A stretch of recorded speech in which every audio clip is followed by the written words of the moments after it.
जब किसी भी राज्य की इनकम से ज्यादा उसके खर्चे हों और लगातार राज्य कर्ज तले डूबता जाए, उस दौरान किस तरह की चुनौतियां आती है और वो राज्य उस कर्ज से कैसे बाहर आ सकता है, उस फाइनेंशियल क्राइसिस से कैसे बाहर आ सकता है, इस महत्वपूर्ण मुद्दे पर चर्चा करने के लिए आज हमारे साथ आईआईएम जिला सिरमौर के प्रोफेसर हैं। So firstly I welcome mister Sanjay Sameer, आपने समय दिया है। साथ ही साथ जुड़ी हैं मैडम ऐश्वर्य हरिचंदन जी। मैम, आपका भी बहुत बहुत धन्यवाद, आपने हमें अपना कीमती समय आज दिया है। और हमारा जो मेन टॉपिक है वो यही है, हिमाचल प्रदेश अभी जो है वो अपने कर्ज तले डूबा हुआ है और कर्ज उतारने के लिए लगातार सरकार और कर्ज ले रही है। तो इस फाइनेंशियल क्राइसिस से सरकार कैसे बाहर निकले ताकि इसका असर जनता पर भी ना पड़े और फिर जो सरकार है उसका जो विकास के काम है वो भी हो पाए। तो एक बार फिर बहुत बहुत धन्यवाद, स्वागत करती हूँ। सर, मेरी गुजारिश है कि आम शब्दों में या फिर अधिकतर हो पाए तो हिंदी में हमारे दर्शकों को समझाने की कोशिश कीजिए, क्योंकि जो मैक्सिमम व्यूअर्स है वो हिंदी ज्यादा समझते हैं, ग्रामीण क्षेत्र के रहने वाले हैं। तो सबसे पहले तो मैं चाहती हूँ कि स्टेट फाइनेंसेस अंडर स्ट्रेस ये है क्या और सरकार इससे कैसे बाहर आ सकती है, ये तो खैर बाद में करेंगे, लेकिन ये है क्या और इस प्रॉब्लम की जड़ क्या है वो मैं चाहती हूँ आप बताएं। फर्स्ट ऑफ ऑल धन्यवाद हमको यहाँ आप बुलाने के लिए। देखिए, ये जो बात हम बोलने जा रहे हैं, फाइनेंशियल स्ट्रेस क्या होती है, इसका तीन चार कारण है।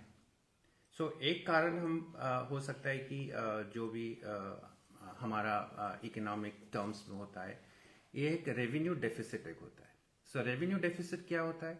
जब आपका इनकम, आपका जो एक्सपेंडिचर अगर इनकम से ज्यादा हो जाता है तो ये डेफिसिट हो जाता है जनरली। बिल्कुल। अगर रेवेन्यू डेफिसिट आपका ज्यादा रहेगा तो ये क्या होता है, आपको सरकार जैसे आप सरकार हो, आप इसको कैसे मतलब उस गैप को कैसे आप कम कर उसको सकते कम हैं। कर सकते हैं, कैसे मिटिगेट कर सकते हैं। अगर ज्यादा बढ़ता जाएगा, ये एक फाइनेंशियल स्ट्रेस का एक इंडिकेटर होता है। ठीक है, अगर ये दिखा जाए हमारा हिमाचल स्टेट का, इसका रेवेन्यू डेफिसिट जो है 2.5% ऑफ जीएसटीपी होता है, जो ग्रॉस स्टेट डोमेस्टिक प्रोडक्ट जो होता है, उसका 2.5% होता है। अगर ये 2.5% और ये ज्यादातर से कई मतलब सालों से इतना ही है और इतना बढ़ भी रहा है। क्या रेड जोन की तरफ जा रहा है? रेड जोन तो नहीं है, हम ये नहीं बता सकते हैं, लेकिन सही इंडिकेटर नहीं है। चिंताजनक तो है। चिंताजनक है जनरली, ठीक है ना।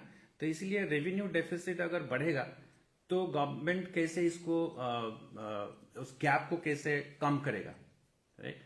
तो गैप को कम करने के लिए सरकार को कर्ज करना पड़ेगा, बिल्कुल बिल्कुल। राइट। अगर उसको गवर्नमेंट उसको मतलब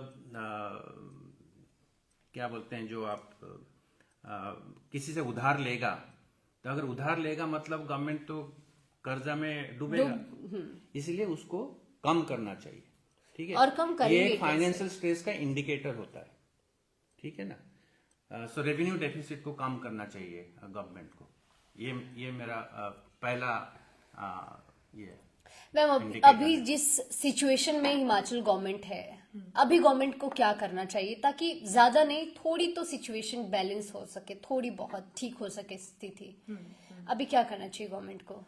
तो जैसा कि सर ने बोला, मैं वहीं से शुरू करना चाहूंगी कि चैलेंजेस क्या हैं फाइनेंशियल स्टेट इकोनॉमी का, क्यों स्ट्रेस में है।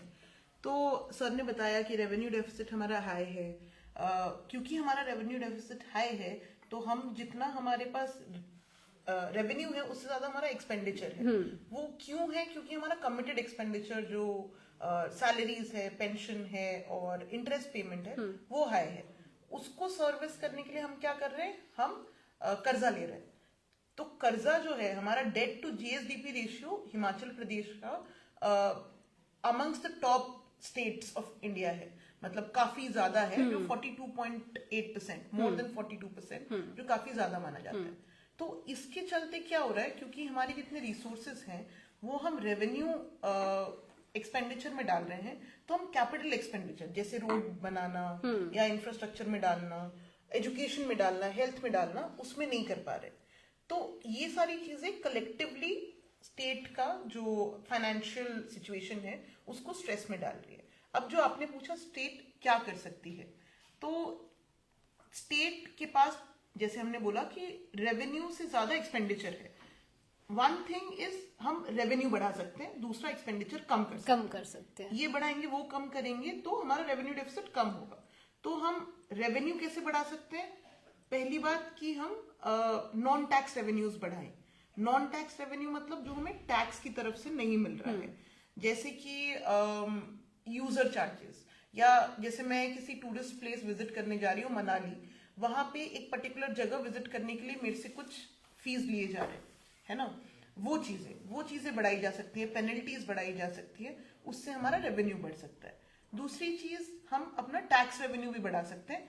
कैसे? टैक्स कंप्लायंस बढ़ा सकते हैं, बेटर रेगुलेशन ला सकते हैं और टैक्स बेस को बढ़ा सकते हैं। इन चीजों से हमारा जो रेवेन्यू साइड है वो बढ़ेगा।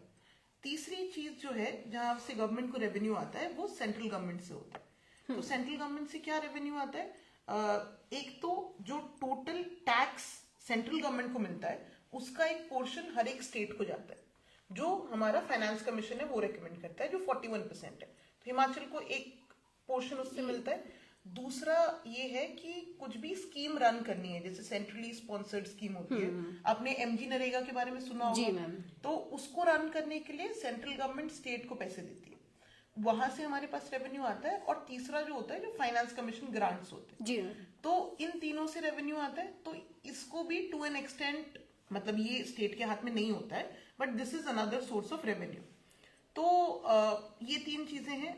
एक और चीज जो मैं हाईलाइट करना चाहूंगी कि हिमाचल, हमारा पॉजिटिव ये है कि हमारा ह्यूमन डेवलपमेंट इंडिकेटर जैसे लिटरेसी रेट हो गया, ये सारी चीजों में हम काफी अच्छे हैं, पर at the same time unemployment rate भी हाई है। तो अगर हम हमारा जो स्किल सेट है और एजुकेशन लेवल को समवॉट मैच करें और स्किल बेस्ड एम्प्लॉयमेंट प्रोवाइड करें, जैसे एंटरप्रेन्योरशिप प्रोवाइड कर रहे हैं, तो उससे लोगों में रोजगार बढ़ेगा और उससे हमारा जो जीएसडीपी है वो मल्टीप्लायर इफेक्ट से इंक्रीज होगा। तो मुझे लगता है ये कर सकते हैं, बाकी सर बताएंगे। इस पर सर आप क्या कहते हैं? जो प्रोफेसर ऐश्वर्या ने पॉइंट आउट किया, so those are the very important points, so through which we can actually increase the tax revenue, okay, and non-tax revenue as well. So the other thing that I want to focus, emphasize is that we also need to reduce the fiscal deficit. और एक pointer होता है, indicator होता है financial stress का, जो fiscal deficit होता है। फिस्कल डेफिसिट क्या होता है? ये टोटल गवर्नमेंट एक्सपेंडिचर अगर ज्यादा हो जाता है टोटल रेवेन्यू से, वो फिस्कल एक्सपेंडिचर हो जाए, उसमें बोरोइंग एक्सक्लूड हो जाता है, ठीक है ना। तो इसको भी हमको कम करना चाहिए, ओके। क्यों कम करना चाहिए? क्योंकि इसमें एक आता है डेट सर्विसिंग, एक कंपोनेंट आता है। डेट सर्विसिंग क्या होता है ना, इंटरेस्ट पेमेंट होता है। हम जितना ज्यादा हमने कर्जा करेंगे, बिकॉज आप बोल रहे हो ना कर्जा करने से स्ट्रेस बढ़ता है, बिल्कुल। जितना कर्जा करेंगे उसके ऊपर इंटरेस्ट पेमेंट भी होगा, क्योंकि हम बोरो कर रहे हैं, किससे हमने ऋण ले रहे हैं, इसका मतलब उसको तो इंटरेस्ट देंगे ही देंगे ना, इसलिए उसको भी हमको कम करना चाहिए। सो फिस्कल डेफिसिट जो एक होता है, ये भी एक इंडिकेटर होता है फाइनेंशियल स्ट्रेस का। इसलिए हमको एक ये करना चाहिए, एक we need to actually think of how to reduce that fiscal deficit. Sir, Himachal में जो 60% से ज्यादा आय है वो पेंशन और सैलरीज पर जाता है, तो कहीं ना कहीं ये भी डेवलपमेंट को रोक रहा है, या फिर ये भी एक कर्ज में डूबने का कारण बन रहा है? See, salaries, pensions, interest payments, subsidies, these are very important component of a state. ये स्टेट को तो करना ही करना है, ये कमिटेड एक्सपेंडिचर होता है। तो इसलिए आपको एक इनोवेटिव सोल्यूशन लाना पड़ेगा, क्योंकि ये तो आपको देना ही देना है। आप जितना एम्प्लॉयमेंट, जितने भी सरकारी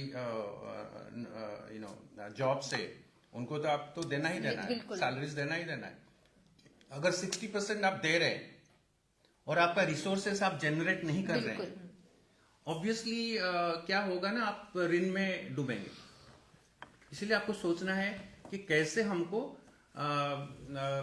मतलब रिसोर्सेज जनरेट करना है और मोबिलाइज करना है। जिस तरीके से सरकार सब्सिडी देती है वो सबके लिए एक समान है, चाहे कोई अमीर है चाहे गरीब है। तो किस बेस पे वो सब्सिडी मिलनी चाहिए? क्योंकि कोई अमीर है वो भी उतना ही फायदा लेता है, गरीब है वो भी उतना ही। किस बेस पे ये सब्सिडी गवर्नमेंट को देनी चाहिए ताकि ये एक बहुत ही अहम मुद्दा है। तो ये आपको देखना चाहिए कि मुझे जो लगता है ये इनकम बेस्ड होना चाहिए, जिन लोग के पास पैसा कम है, जिन लोग अफोर्ड नहीं कर सकते, जिस तरीके से कोई बीपीएल परिवार है, जैसे है बीपीएल परिवार है, जैसे है, तो गवर्नमेंट को ये एक इंडिकेटर लाना चाहिए जिस बेसिस में उनको एक्चुअली डिवाइड करना है कि इन लोगों को पावर सब्सिडी मिलेगा, इन लोगों को पावर सब्सिडी नहीं मिलेगा। तो इसलिए ये क्या होता है कि आपको मींस बेस्ड एक होना चाहिए। उस बेसिस में आप एक्चुअली पावर सब्सिडी को आप कम कर सकते हैं। तो पावर सब्सिडी कम हो सकता है, इसका मतलब क्या है, आप जो रिसोर्सेस आपके पास बचेगा उसको आप डेवलपमेंट पर्पस पे लगा सकते, इन्वेस्ट कर सकते हो, स्पेंड कर सकते हो। तो ये एक एक्चुअली इम्पोर्टेंट आइडिया हो सकती है। मैम, किसी भी राज्य का जब कोई भी चुनाव आता है तो सरकार या फिर जो नेता होते हैं वो कई योजनाओं के बारे में बताते हैं, फ्री गारंटीज के बारे में बताते हैं, जिस तरीके से अभी कहा सब्सिडी के बारे में लोगों को बताते हैं। तो क्या उसका भी स्टेट की इकोनॉमी पर कोई असर पड़ता है? डेफिनेटली स्टेट की इकोनॉमी पे उसका असर पड़ता है, क्योंकि वो एक्सपेंडिचर साइड में जाता है। बिल्कुल। तो जैसे सर ने बताया कि इवन इफ गवर्नमेंट सब्सिडी दे रही है, उसको इस तरह से डिवाइस करना चाहिए कि जिनको सच में जरूरत है उन्हीं को मिल रहा है, ऐसे नहीं कि सबको मिल रहा है वो चीज। तो डेमोक्रेटिकली इलेक्टेड गवर्नमेंट, यस, कुछ ना कुछ स्ट्रेस ऑन रेवेन्यू साइड आएगा, बट वो मतलब जिस हिसाब से वो पॉलिसी बना रहे हैं वो बहुत इंटेलिजेंटली बनाना चाहिए, क्योंकि जिनको जरूरत है, जैसे कि हम उसको मिनिमाइज कर सकते हैं। हाँ। सब्सिडी देना है लेकिन सब्सिडी को मिनिमाइज कर सकते हैं, ऐसा नहीं कि सबको सब्सिडी दे दे, बिल्कुल, ये लेकिन अच्छा नहीं है। अभी ओपीएस भी गवर्नमेंट ने लागू किया है हिमाचल प्रदेश में, क्या उसका भी कोई असर पड़ा है हिमाचल की अर्थव्यवस्था पर? ओपीएस जो ओल्ड पेंशन स्कीम आप बोल रहे हो, इसमें अर्थव्यवस्था को तो डेफिनेटली तो इम्पैक्ट पड़ेगा, लेकिन गवर्नमेंट को सोचना चाहिए कि ये हम ठीक करें नहीं ठीक कर रहे, समझ रहे ना आप? तो इसीलिए पेंशन रिफॉर्म्स लाना चाहिए। इसमें एक चीज है पेंशन रिफॉर्म्स। उसमें पेंशन रिफॉर्म्स में क्या होगा कि आप जो ब्लैंकेट फंड्स दे रहे हैं सबको, पेंशन जो भी ओल्ड पेंशन स्कीम में लिखा गया है, वो आप एक्चुअली वो फंड्स को मिनिमाइज कर सकते हो, वो जो वेस्टफुल एक्सपेंडिचर नहीं होगा ये, ठीक है ना? तो इसीलिए आपको गवर्नमेंट को सोचना चाहिए कि ओपीएस ठीक है या नहीं है, और उसका क्या इम्पैक्ट होने वाला क्या है, होने वाला है, ठीक है ना? इकोनॉमी इसका तो पर इम्पैक्ट है, लेकिन गवर्नमेंट को ये सोचना चाहिए कि ये ठीक है, क्योंकि गवर्नमेंट का जो डेफिसिट बढ़ता जा रहा है और जो क्वेश्चन था आरडीजी का सेंट्रल गवर्नमेंट से आ रहा था, ये बंद हो गया या विड्रॉ हो गया, ठीक है ना? तो basis on which government has to decide whether OPS is a correct measure, the correct policy for the state और not, and then accordingly they have to take measure. So you should always think of government is very important. अभी RDG की बात आपने करी, revenue deficit grant, अभी जैसे कि सरकार ने कहा है कि हिमाचल के लिए नहीं बल्कि ऑल 17 राज्यों के लिए वो बंद कर दी गई है। तो हिमाचल में तो कुछ ज्यादा ही हाहाकार हो गया है, ऐसा लग रहा है जैसे हिमाचल पूरा उस पर ही डिपेंड था। तो फिर कोई एक राज्य सेल्फ स्टेबल कैसे बने ताकि उसे आरडीजी बंद होने पर भी या कोई और ग्रांट बंद होने पर ज्यादा फर्क ना पड़े? तो इस पर क्या कहते हैं आप, जो ये आरडीजी इसके ऊपर आप सोल्यूशन जो डिस्कस कर रहा हमने किया कि एक सेक्टर को आप बहुत सेल्फ सस्टेनिंग बनाइए। जैसे हिमाचल के पास टूरिज्म का बहुत मेजर पोटेंशियल है, हमारे पास कितनी सुंदर जगहें हैं, तो उसका डेवलपमेंट, उसका सस्टेनेबल डेवलपमेंट बहुत जरूरी है। तो अगर आपके पास एक ऐसा सेक्टर है जिससे आपको एक सस्टेन्ड रेवेन्यू स्ट्रीम आ रहा है, आप उस पर रिलाई कर सकते हैं, आप उससे लोगों को एम्प्लॉयमेंट दे सकते हैं, तो इससे आपका जो रिलायंस है, आपका जो निर्भर करते हैं जिसके निर्भर जिस पे करते हैं वो कम हो जाएगा। वो एक चीज है। दूसरी चीज, जैसे मैंने इससे पहले भी मेंशन करा कि आप लोगों को स्किल सेट प्रोवाइड करिए। आप उन्होंने जो पढ़ाई करी है उसके अकॉर्डिंग स्किल सेट प्रोवाइड करिए, ताकि उनकी जो नौकरी लगे वो इजीली लग जाए। लोगों की जो एम्प्लॉयबिलिटी हो, जैसे आपने कुछ पढ़ाई करी है और आपको उस पढ़ाई के अकॉर्डिंग नौकरी नहीं मिल रही क्योंकि आपका स्किल सेट नहीं मैच कर रहा, तो गवर्नमेंट को वो स्किल सेट प्रोवाइड करना चाहिए जिससे लोगों को नौकरियां मिले। मतलब कौशल पर ज्यादा ध्यान युवाओं को देना चाहिए, उनके स्किल्स पर ज्यादा ध्यान देना चाहिए। इससे क्या होगा, एम्प्लॉयमेंट बढ़ेगी। सेकंड, जो गवर्नमेंट सैलरीज और पेंशन में पैसा खर्च कर रही है वो वाला बर्डन भी कम हो जाएगा। सो एक centre for Incubation. Entrepreneurship, incubation, ये सब है।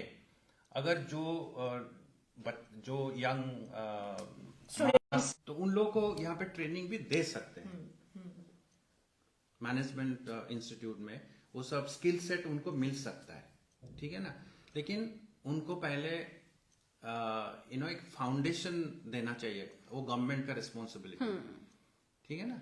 तो और दूसरी चीज ये है कि आपके पास अगर ज्यादा आप कमिटेड एक्सपेंडिचर कर रहे हो, जैसे salaries, pension, interest payments and all these, इसीलिए मैं बोल रहा था कि आपको फिस्कल डेफिसिट कम करना है। आप ज्यादा इंटरेस्ट पेमेंट में दोगे तो आपके वो फंड कम हो जाएगा ना। इसीलिए वो आपका एजुकेशन जो है, फॉर एग्जाम्पल ITIs, आपके पास हमारा हिमाचल में कितना ITIs है, वो भी जो होता है ना ITI जो होता है 12th के बाद करते हैं। क्वांटा में भी है, तो वो सब स्किल डेवलपमेंट कोर्सेज हैं। तो आपको ज्यादा उस टाइप का इंस्टीट्यूट्स एस्टेब्लिश करना है। आपके पैसा नहीं तो आप करेंगे कैसे? तो आप ज्यादा करेंगे तो ज्यादा बच्चे पढ़ेंगे वहां पे, स्किल उनको ज्यादा मिलेगा, ऑल ओवर उनका पर्सनैलिटी डेवलपमेंट भी हो पाएगा और एम्प्लॉयबिलिटी भी बढ़ आपके पास पाएगी। गिने चुने 2-4 अगर होगा ऐसे ITI जो होते हैं, जो तो फिर आप एजुकेशन ज्यादा कैसे दोगे? उस टाइप जो उस लेवल का नहीं हो सकता है, नहीं हो पाएगा। सर, जैसे ही अभी RDG बंद हुई उसके बाद हिमाचल प्रदेश में बहुत हाहाकार मच गया। हिमाचल प्रदेश ने सबसे पहले ये निर्णय लिया कि जो बिजली बोर्ड है, जो अभी तक एक सरकारी संस्था है जिसका बहुत फायदा लोगों को मिल रहा है, उसका प्राइवेटाइजेशन कर देंगे। तो अगर सरकार किसी भी सरकारी संस्था को प्राइवेट कर देती है, प्राइवेट कंपनियों के हाथों में दे देती है, तो उसके क्या फायदे और नुकसान हो सकते हैं, और जो हिमाचल की जनता है उन पर उसका क्या इम्पैक्ट हो सकता है? प्राइवेटाइजेशन का दो चीज है। अगर प्राइवेटाइजेशन में ऐसा नहीं कि जनरली क्या होता है, हम गवर्नमेंट में काम करते हैं, गवर्नमेंट एस्टेब्लिशमेंट काम करते हैं, इसमें क्या होता है, एक अश्योरेंस रहता है कि हम गवर्नमेंट इंस्टीट्यूट में घुस गए तो हमारा नौकरी 60 साल तक है, सिक्योर हो गया। उसमें क्या होता है ना, इनएफिशिएंसी बढ़ता है, हमको कोई यहाँ से हटा नहीं सकता है, ये एक माइंडसेट आ जाता है। बिल्कुल सही है ना। तो लोग थोड़ा, उनका प्रोडक्टिविटी कम हो जाता है, लोग काम करना ज्यादा नहीं चाहते। इसीलिए क्यों बोलते हैं आप कि ज्यादा गवर्नमेंट सर्विस करो, इसलिए बोलते हैं आराम की ये है, कोई तुमको हटा नहीं सकता है। रूल्स रेगुलेशन ऐसा ही है कि आपको कोई हटा नहीं सकता है। तो ये एक अच्छी चीज नहीं है। इसीलिए प्राइवेटाइजेशन करने में ये एक है कि आपको परफॉर्मेंस देना है। आप अगर ठीक से काम नहीं करोगे, प्रोडक्टिविटी आपका ठीक नहीं है, तो आपको वहां से हटा देंगे, निकाल देंगे, नौकरी से निकाल देंगे, ये एक डर रहता है। लेकिन प्रोडक्टिविटी बढ़ता है और एफिशिएंसी भी बढ़ता है, और परफॉर्मेंस लिंक्ड प्रोडक्टिविटी बढ़ेगा, आपका परफॉर्मेंस भी अच्छा रहेगा। तो ये स्टेट को कहीं ना कहीं फाइनेंशियली भी बेनिफिट होगा। Right, okay.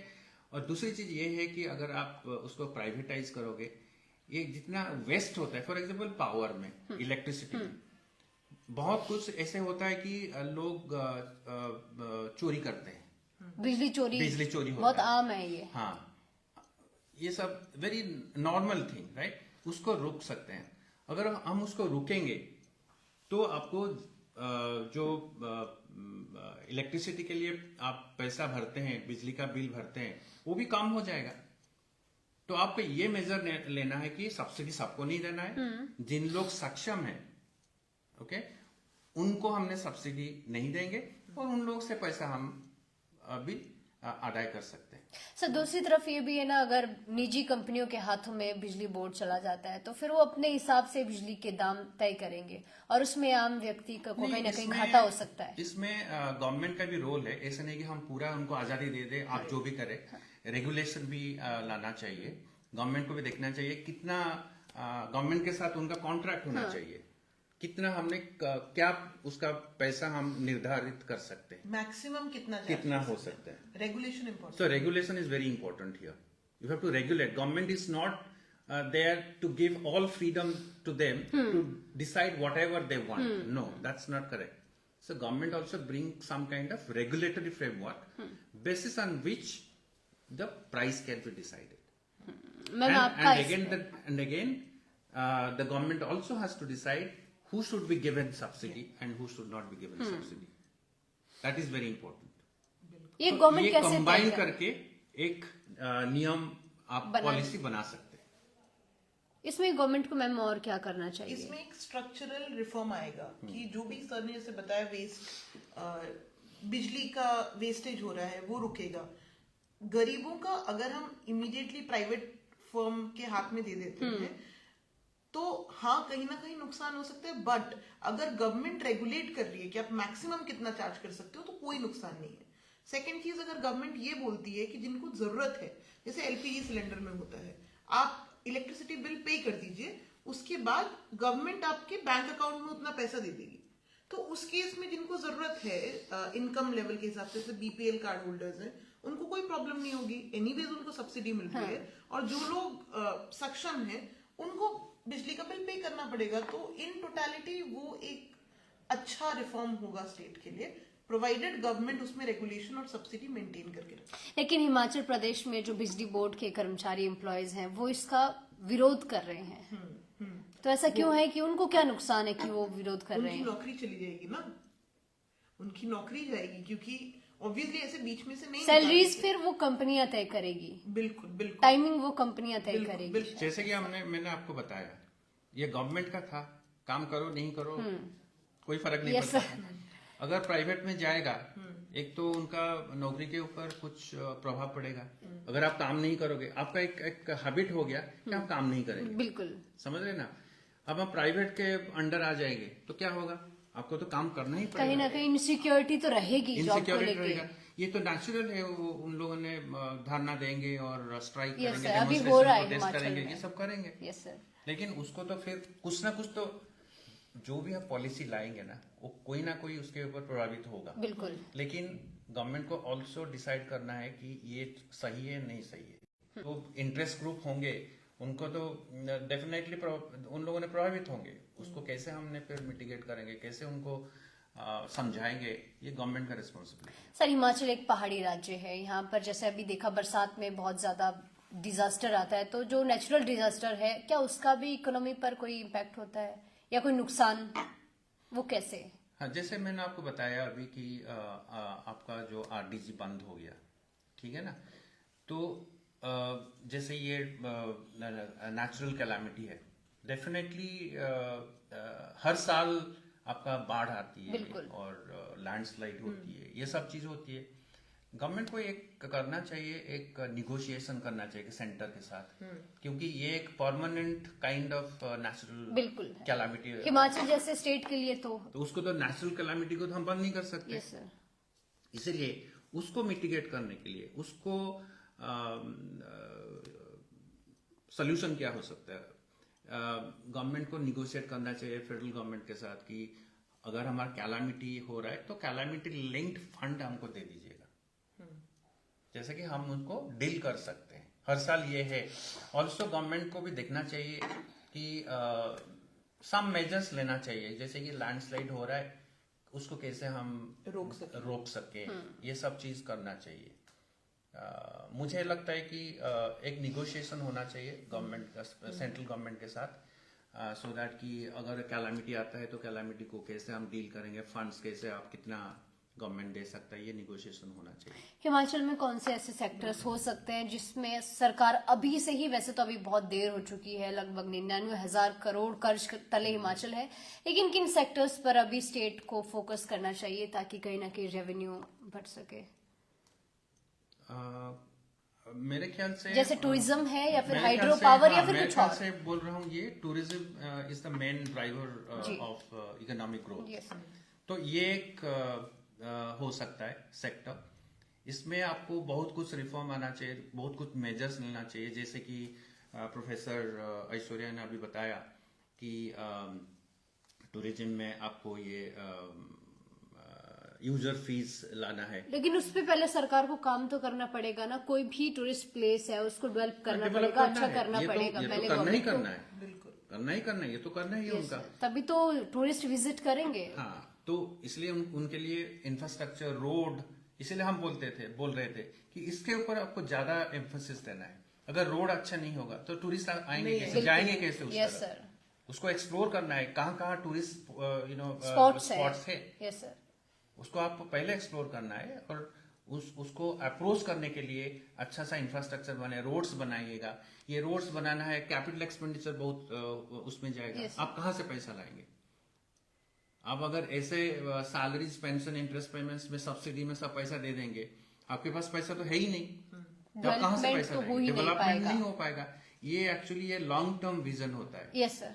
Okay, capital expenditure अगर ज्यादा इसमें करोगे, लॉन्ग रन में आपको ग्रोथ बढ़ेगा, और आप ज्यादा सेंट्रल गवर्नमेंट के ऊपर रिलाई नहीं करेंगे, अपने आप रिसोर्स जनरेट करेंगे। ये सब सोचना पड़ेगा गवर्नमेंट को। टूरिज्म के अलावा क्या पॉसिबिलिटीज जैसे हाइड्रो पावर है, इसमें भी आप कंट्रीब्यूट कर सकते हैं। जैसे royalties is one of those measures through which you can generate revenues. Okay, इसमें कंट्रीब्यूट हो सकता है, बट इसके लिए सरकार को सोचना हिमाचल चाहिए। में माइनिंग भी सर बहुत होती है, उसका भी सरकार को बहुत ज्यादा बड़ा हिस्सा जाता है, लेकिन और क्या कर सकती है सरकार इससे रेवेन्यू लेने के लिए? मुझे ऐसा लगता है, जैसे सर ने भी बोला, टूरिज्म, माइनिंग, ये सब चीजें बहुत सस्टेनेबली होनी चाहिए। मतलब आप एनवायरनमेंट को इतना लॉस नहीं करना चाहिए। जैसे मेरे को एक टूरिस्ट स्पॉट को डेवलप करना है, या मैं कहीं जाकर माइनिंग कर रही हूँ, मेरे को रेवेन्यू मिल रहा है, बट उसके चक्कर में मैंने पूरा जो इकोसिस्टम है, जैसे पहाड़ ही काट दिए, उसकी वजह से और लैंडस्लाइड हो गया।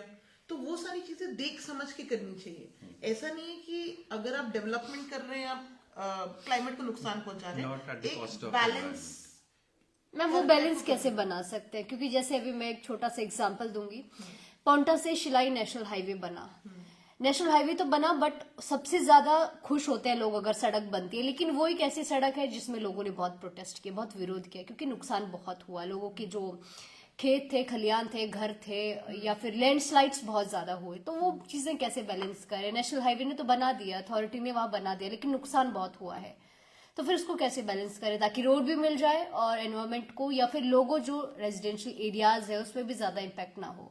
तो ऐसा होता है ना कि अगर आप कहीं रोड बनाने जाते हो या कुछ डेवलपमेंट करने जाते हो, उससे पहले प्रॉपर स्टडी करते हो, रोड मैप तैयार करना पड़ेगा, कॉस्ट बेनिफिट एनालिसिस करते हो कि मैं अगर ये चीज बना रही हूँ तो उसका इम्पैक्ट क्या होगा। तो आपको रोड ऐसी जगह बनाना चाहिए जहाँ पे उसका रेट ऑफ रिटर्न जो है वो सबसे ज्यादा हो। मतलब ऐसा नहीं कि बहुत डैमेज कर दे, है ना। आप बहुत बड़ी रोड ना बनाओ, नेशनल हाईवे में भी छोटी रोड बना दो, वैसा कुछ कर सकते हो। और लोकल पॉपुलेशन जो, क्योंकि आप किसी भी गांव में जाओ, छोटे गांव में, सब लोग सस्टेनेबल प्रैक्टिसेस मतलब वो अडॉप्ट करते हैं। जैसे आप पहाड़ों में भी चले जाओ, लोग बर्फबारी के टाइम पे भी सरवाइव करते हैं, वो पुरानी वेजिटेबल्स को ड्राई करके रखते हैं, तो उनकी प्रैक्टिसेस हैं। तो गवर्नमेंट उनके साथ कोलैबोरेट करके सस्टेनेबल प्रैक्टिसेस को अडॉप्ट करके डेवलपमेंट करा जा सकता है। ऐसा नहीं है कि एक ही वे है, अगर आप डेवलपमेंट कर रहे हो तो आप डिजास्टर की तरफ जा रहे हो, नहीं। एक राइट बैलेंस लेके जिससे आपका रेवेन्यू भी आए और जिससे आपकी एनवायरनमेंट को फर्क ना पड़े, क्योंकि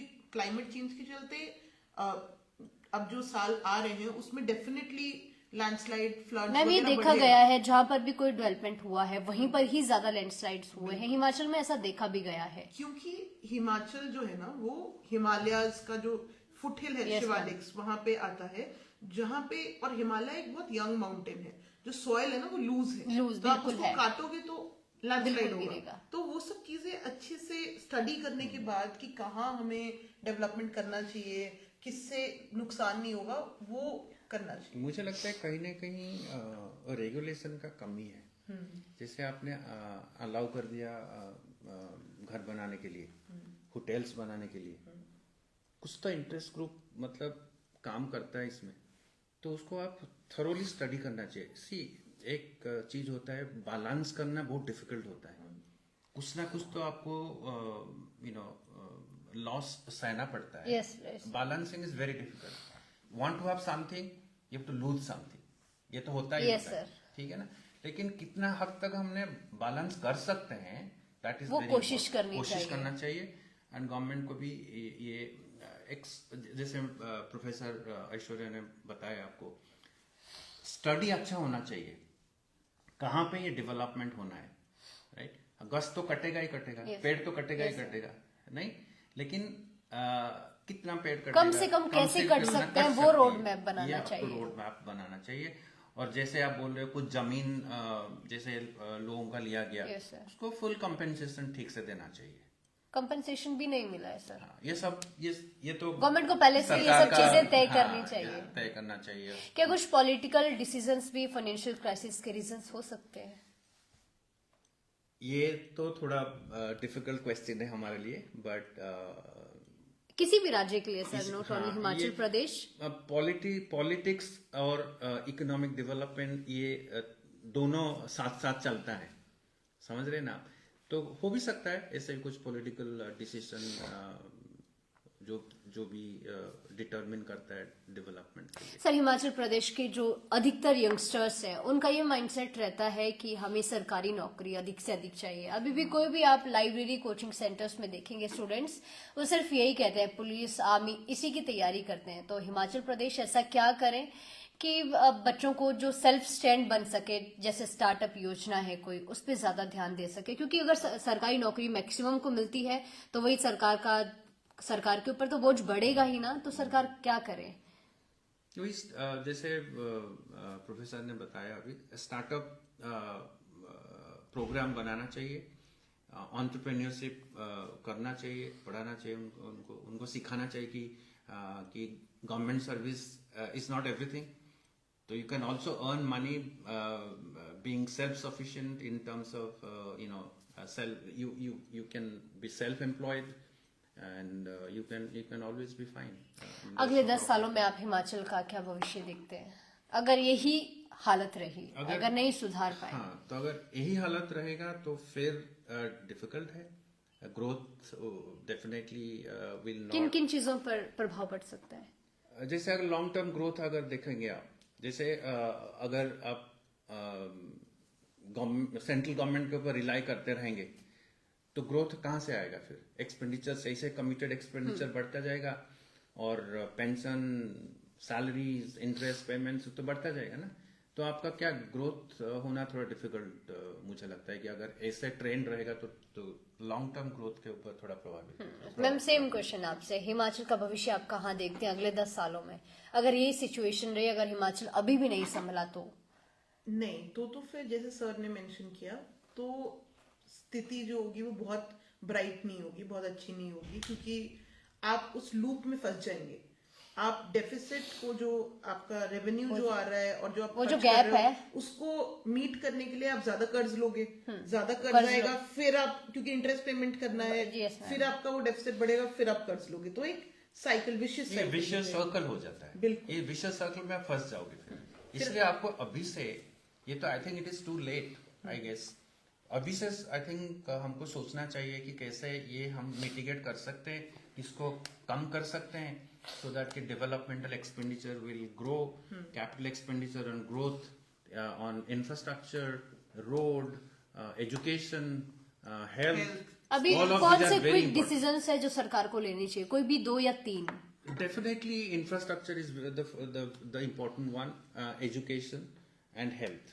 These And are the skills. and skills. A skill is very important Caution. because as you said, ज्यादा से ज्यादातर लोग सरकारी नौकरी के पीछे भाग रहे हैं। Yes, sir. तो हमको अगर हमको सैलरीज कम करना है तो हमको ज्यादा से ज्यादा लोगों को ऐसे समझाना चाहिए कि नहीं, सरकारी नौकरी सब नहीं है, स्वरोजगार भी कर सकते हैं, राइट। अगर कोई आर्मी में जाना चाहता है, उसका स्किल है तो जाएगा, इसमें कोई प्रॉब्लम नहीं है। yes, sir. लेकिन जिन लोगों को नहीं जाना चाहिए, स्टार्टअप है, एंटरप्रेन्योरशिप उनको इनकॉलकेट करना है उनके माइंड में कि this is also another alternative not government service is always good, right? ये सब उनको उससे एक कहीं ना शिक्षा कहीं देना जो चाहिए। अनएम्प्लॉयमेंट है वो भी कम हाँ, हो वो पाएगा कम हो जाएगा, डेफिनेटली कम और होगा, सरकार के ऊपर बोझ भी थोड़ा कम पड़ कम हो सकता जाएगा। है। और फाइनेंशियल स्ट्रेस जो आप बोल रहे थे, यस सर। वो भी कम हो जाएगा। और लेकिन ये जो मेजर्स है ये अभी से लेना चाहिए। अभी से ही गवर्नमेंट को संभलना चाहिए। ऑल्सो जैसे सर बता रहे थे कि हम लोगों में वो सरकारी नौकरी का क्रेज कैसे कम करें, स्टार्टअप के लिए फंड्स, प्लस गवर्नमेंट ऐसे कुछ रोल मॉडल्स को लेके आ सकती है। जैसे हिमाचल के ही कोई यूथ जिसने बहुत बड़ी कंपनी सेट करी है, Yes, ma'am. वैसे रोल मॉडल्स को लाकर जहाँ भी बच्चे स्कूल में हैं, कॉलेज में हैं, उनके बारे में प्रचार करें, उनसे बातचीत मोटिवेट करवाएं। करना बहुत जरूरी है। लोग इंस्पायर हो, Yes, स्टूडेंट्स जो है पढ़ रहे हैं वो इंस्पायर हो, उनको लगे कि मैं अपने 5 साल गवर्नमेंट नौकरी की तैयारी में, जिसकी प्रोबेबिलिटी बहुत कम होती है, बिल्कुल। उसमें क्यों वेस्ट करूं, रादर मैं कुछ और करूं जिससे मुझे फ्यूचर में बेनिफिट। Yes ma'am. तो ये है। उसके अलावा जो आपने सवाल पूछा कि फ्यूचर क्या है, जो सर और मैंने बोला कि ऐसे चलेगा तो प्रॉब्लम है, बट हिमाचल के पास बहुत पोटेंशियल है। जो भी सेक्टर्स हमने हाईलाइट करे एंड वो उस फाइनेंशियल स्ट्रेस से डेफिनेटली निकल सकता है। पर जैसे सर ने मेजर्स बताए, कुछ इमीडिएट मेजर्स लेने की जरूरत है। उसके साथ साथ हिमाचल ब्लेस्ड है इतनी अच्छी लैंडस्केप से, इतनी सुंदर जगहों से, उसको उसका एडवांटेज लेकर, अच्छे human development indicators, literacy rate का एडवांटेज लेकर हिमाचल डेफिनेटली नेक्स्ट 10 इयर्स में बहुत अच्छी पोजीशन पे पहुंच सकता है। और ये बात यहाँ पे है कि इंडस्ट्री ज्यादा नहीं है, सो गवर्नमेंट को ऐसा एक मेजर लेना चाहिए कि इंडस्ट्री अट्रैक्ट कर सकता है। सर यहाँ से देखा गया है कि पिछले काफी समय में इंडस्ट्रीज वापस गई हैं। तो ये किस लिए वापस गई है, ये तो आपको देखना पड़ेगा, ये गवर्नमेंट को सोचना पड़ेगा, इंट्रोस्पेक्ट करना चाहिए। क्योंकि इंडस्ट्री और अर्बन इकोनॉमिक्स वो ज्यादा आपका जो ग्रॉस डोमेस्टिक स्टेट प्रोडक्ट है उसको ज्यादा कंट्रीब्यूट करता है। तो ये आपको करना चाहिए, ये सरकार को सोचना चाहिए कि हम कैसे with some regulation of course कैसे हम इंडस्ट्री अट्रैक्ट करेंगे। और इंडस्ट्री आएगा तो एम्प्लॉयमेंट भी बढ़ेगा, बिल्कुल बढ़ेगा, समझ रहे हैं ना आप? Yes sir. तो एम्प्लॉयमेंट बढ़ेगा, that is another way to think about how to reduce the financial stress in terms of giving employment in the private sector. Okay, that is another way to think. Industries भी एक बड़ा कारण बन सकती है, एक बड़ी मदद कर सकती है फाइनेंशियल क्राइसिस से बाहर निकलने के लिए। और कोई जरूरी चीजें सर जो रह गई मैं चाहती हूँ वो और एक चीज मैंने भूल गया, एक्चुअली मैं बताना चाहता हूँ, a public private partnership which is very important, जिसके बेसिस में गवर्नमेंट के ऊपर ज्यादा बर्डन काम नहीं रहेगा। जैसे रिस्क होता है, जैसे गवर्नमेंट कुछ स्पेंड किया, इन्वेस्ट किया, yes, उसमें रिस्क कंप्लीटली गवर्नमेंट के ऊपर आ गया। अगर वो ठीक से चल नहीं पाया, अगर आपने ऐसे प्राइवेट सेक्टर को इनवाइट करोगे, दोनों मिलके काम करोगे, दोनों इन्वेस्ट करेंगे, तो रिस्क शेयरिंग कम हो जाएगा, दोनों पर बराबर असर आएगा। पड़ेगा और कम दूसरा चीज ये है कि आप जो प्राइवेट सेक्टर को यहाँ बुलाएंगे, जिसके बेसिस में आप इन्वेस्टमेंट कर रहे हो, जो भी कर रहे हो, आपको ऐसे करना चाहिए कि जो प्राइवेट सेक्टर जो पार्टिसिपेट करेगा आपका इकोनॉमिक डेवलपमेंट में, वो परफॉर्मेंस बेस्ड होना चाहिए। ऐसा नहीं कि किसको भी बुलाओ और वो काम नहीं करे, ऐसे भी हो सकता है, ठीक है ना? वो सब चीज हमको करना चाहिए। So private public partnership is very important in this case, and I guess I don't see that next 10 years down the line the future is not that bad, but if you continue like this without taking much measures, then it will be definitely not a very bright future for Himachal Pradesh. Thank you so much ma'am, thank you so much sir from the bottom of my heart. आपका you बहुत very बहुत शुक्रिया इस महत्वपूर्ण विषय पर चर्चा करने के लिए। जैसा मैम ने भी कहा कि हिमाचल प्रदेश के अंदर वो ताकत है कि हिमाचल प्रदेश अभी भी संभल सकता है, सिर्फ जरूरत है कि अभी से ही उन सब चीजों की तैयारी कर ले। जिस तरीके से आरडीजी बंद होने के बाद हिमाचल की स्थिति और बिगड़ रही है, तो हिमाचल को चाहिए कि अभी भी वक्त रहते संभल जाए। तो ये हमारे साथ थे प्रोफेसर IIM जिला सिरमौर मैडम ऐश्वर्य और Sanjay Samirana ji. Thank you so much sir, आपका कीमती समय हमें देने के लिए। दर्शकों, आप सभी से हम जल्द ही मिलते हैं नई अपडेट, नई जानकारी के साथ। अभी के लिए फिलहाल इतना ही, नमस्कार।